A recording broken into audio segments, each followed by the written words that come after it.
Tu es équipier polyvalent ou coordinateur caisse et accueil? Tu es reconnu pour tes qualités de pédagogue et tu aimes partager tes savoir-faire et tes connaissances? Tu as donc dû participer à une formation de formateur interne. Ce court module vise à te rappeler tes missions. Un nouvel entrant arrive dans l'équipe, ton rôle est de participer à son intégration en le mettant à l'aise dans son environnement de travail et au sein de l'équipe. En tant que formateur, tu devras l'accompagner dans son parcours de formation théorique et pratique afin qu'il devienne rapidement autonome.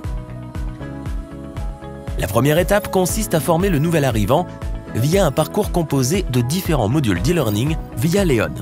Par exemple, le nouvel entrant bénéficie d'une formation théorique sur les rayons du supermarché ainsi que l'emplacement des différents éléments, caisse, tête de gondole, etc.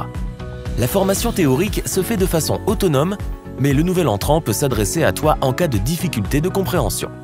Une fois le module théorique terminé, tu devras emmener le nouvel entrant directement sur le terrain pour passer à la phase pratique.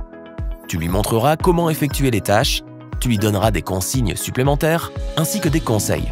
Par exemple, pour le module sur les rayons du supermarché, tu devras voir avec lui les points suivants.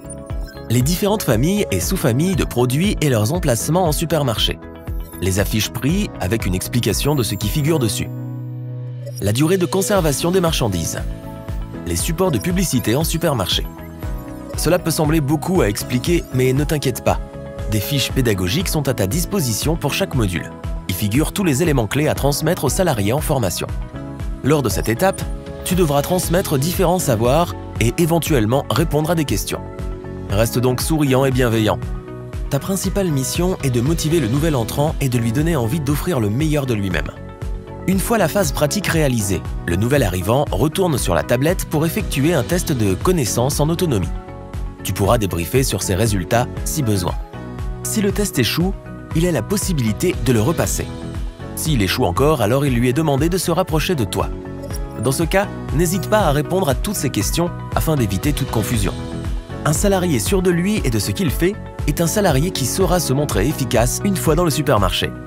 Le salarié que tu as formé est prêt à passer à l'étape suivante? Félicitations! Néanmoins, ton travail n'est pas terminé. C'est à toi d'organiser son travail en lui assignant tâches et consignes, puis en lui donnant un feedback constructif une fois celle-ci exécutée. Reste bienveillant et clair dans tes explications. Le feedback permet de t'assurer de la compréhension et de l'application du message que tu as passé au nouvel entrant. Cela permet au salarié de se situer sur la qualité de son travail et ainsi rester motivé.